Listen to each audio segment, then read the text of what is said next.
అందరికీ నమస్కారం. Welcome to Prajakshetram. Jaganmohan Reddy గారు ముఖ్యమంత్రి కాగానే ప్రారంభించిన వాలంటీర్ వ్యవస్థపై వాలంటీర్లపై మొన్నటి వరకు విమర్శలు చేసిన చంద్రబాబు గారు స్థానిక వైసీపీ నాయకుల కంటే వాలంటీర్లే వైసీపీకి పెద్ద దిక్కుగా మారి ఎన్నికల్లో పనిచేస్తున్నారని అనుకున్నారో ఏమో కానీ వాలంటీర్లపై చంద్రబాబు గారు మనసు మార్చుకున్నట్టు కనిపిస్తుంది.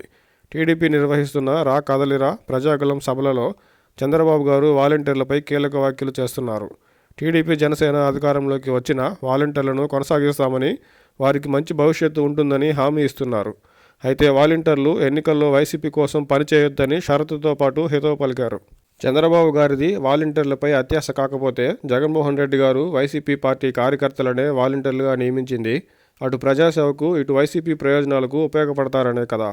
వాలంటీర్లకు గౌరవ వేతనంతో పాటు అవార్డులు, నగదు ప్రోత్సాహాలు, గిఫ్టులు ఇస్తూ వారు చేస్తున్న సేవలకు గాను సెల్యూట్ చేస్తున్న జగన్మోహన్ రెడ్డి గారిని కాదని చంద్రబాబు గారి పిలుపు మేరకు వైసీపీకి ఎన్నికల్లో సహాయకారులుగా ఉండకుండా ఉంటారా? ఇప్పటి వరకు చూసిన ఎన్నికల ప్రచారంలో వాలంటీర్లు పాల్గొనడం, కొన్ని చోట్ల సస్పెన్షన్కు గురి కావడం చూస్తూనే ఉన్నాం.